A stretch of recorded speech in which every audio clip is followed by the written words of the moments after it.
જે લોકો મને જોવા માંગે છે તેમને હું દેખાઉં છું, જે લોકો પ્રગતિ કરવા માંગે છે, ક્રાંતિ કરવા માંગે છે તેમને હું દેખાઉં છું. આ તો માર્ગ પ્રગતિ કરવી છે એટલે તમે મને દેખાડશો ને. એટલે પેલા ગુણને કારણમાં ગાંધીજી દેખાતા એમ ને.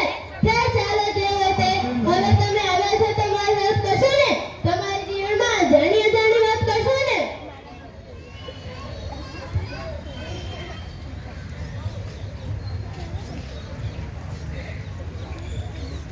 અરે દિશા બેટા, શું થયું? કેમ રડે છે?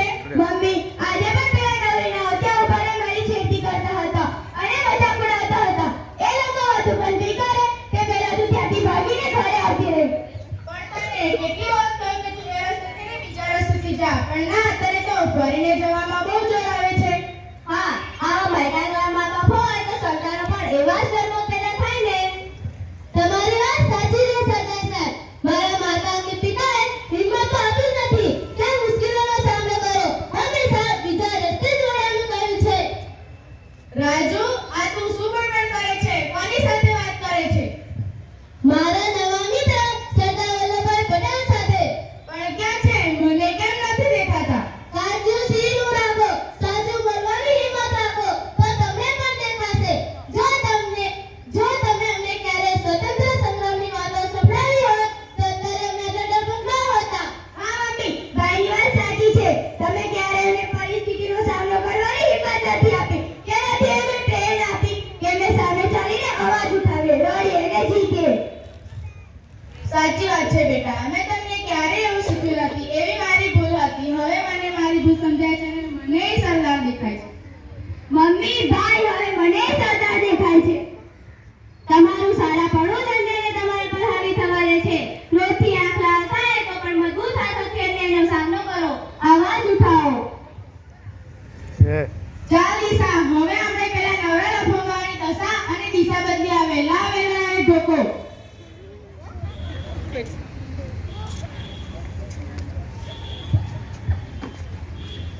અરે શું થયું? કેમ ઉદાસ લાગો છો? આજે પાછું ટેન્ડર આમના વરકાકાના દીકરાને લાગ્યું હતું. એ મારો જીવનનો ડ્રીમ પ્રોજેક્ટ હતો. પણ હવે તું જો, કાલે જે અધિકારીઓ એને પૈસા ભરે અને ટેન્ડર જ કેન્સલ ના કરાયું તો મારું નામ ઘનશ્યામ નહીં. આમ ભાઈઓના તાજા ખેતરો કરતા હાથ ખેંચો ને તો સમાજ આપોઆપ આગળ આવશે. ભ્રષ્ટાચાર એ આઝાદ ભારતનું સૌથી મોટું દૂષણ છે અને આ દૂષણ દૂર કરવા સૌપ્રથમ આપણે જ આપણી જાતને બદલવી પડશે. હું તો પપ્પાને કહેતો હતો કે તમે બંને ભાઈએ એડવેન્ચર કરીને ટેન્ડર ભરવું હોય ને તો અત્યારે હમણાં દિવસો ના જવું પડે અને મારે બીજાની કંપનીમાં નોકરી કરવા ના જવું પડે. આ તમે લોકો પહેલી વાર જોઈને કોની સાથે વાત કરો છો?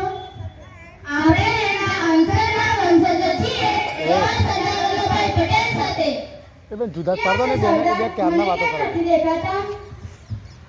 પપ્પા, તમને ખબર છે સરદાર વલ્લભભાઈ પટેલે 562 જોડાને ભેગા કરીને એક ભારત અખંડ ભારત ના કર્યો હોત ને તો આજે સુરતથી સિક્કિમ જઈએ કે કાશ્મીરથી કેરળ દરેક વખતે વિઝા લેવા પડે. આ એકતાની તાકાત છે અને અમે આ સમજી ગયા છે, એટલે જ અમને સરદાર દેખાય છે. શું હવે તમને સરદાર દેખાય છે? હા, હવે મને સરદાર દેખાય છે. જે યુવાનોને અમે લીડર અને ધીરજ જોવા માંગતા હતા, આજે તે મેદાનમાં થઈ બેઠા છે. કોઈ પાર્ટી અને પક્ષમાં ભાગલા પાડી રહ્યું છે, કોઈ વ્યસન દૂષણમાં વ્યસ્ત છે, તો કોઈ ઘરમાં બેઠા બેઠા માત્ર પોતાનો કિંમતી સમય મોબાઈલમાં વિડીયો ગેમ રમવામાં અને સોશિયલ મીડિયામાં તું મેમે કરવામાં વ્યસ્ત છે. અમે આ માટે આઝાદી નથી અપાવી. જ્યારે હું આ દ્રશ્ય જોઉં છું ત્યારે મને ખૂબ જ દુઃખ થાય છે.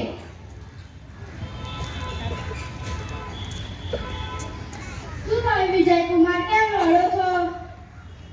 અરે તમને આ હાથમાં શું લાગ્યું છે? કેમ પાટો બાંધ્યો છે? મમ્મી, પપ્પા, મને ધંધામાં ખૂબ જ મોટું નુકસાન થયું હતું અને હું ખૂબ જ ડિપ્રેશનમાં આવી ગયો હતો અને મેં મારા હાથની નસ કાપી નાખી હતી. તમને ખબર છે સ્વતંત્ર સંગ્રામ માટે કેટલાની દોરી નીકળતાથી અંગ્રેજોનો સામનો કર્યો હતો અને તમને એકા દુકાની વાળાનો ફોન આવે એટલે તરત જ ડિપ્રેશનમાં આવી જાવ છો. અમે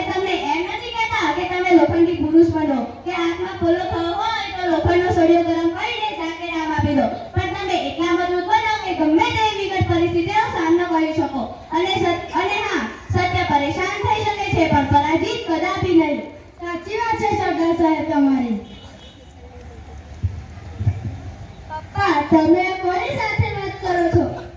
અમે ટીચર સાથે વાત કરી રહ્યા છીએ જેમ સમગ્ર જીવનની અચાનક યાત્રા છે એવા સરદાર વલ્લભભાઈ પટેલ સાથે. સરદાર વલ્લભભાઈ પટેલ સાથે? પણ મને કેમ નથી દેખાતા? કંજૂસી ન રાખો, સાચું બોલવાની હિંમત રાખો તો તમને પણ દેખાશે.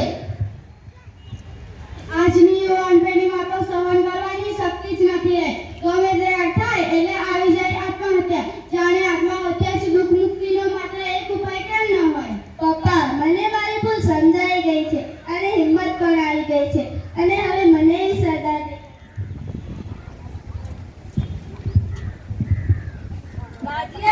હા બોલ મન્યા. પેલી ખુશી છે ને હમણાં નેટ પર કઈ સર્ચ કરતી હતી. મેં પૂછ્યું કે શું સર્ચ કરે છે? એણે કીધું કે કોરોનાની રેસીપી શોધું છું.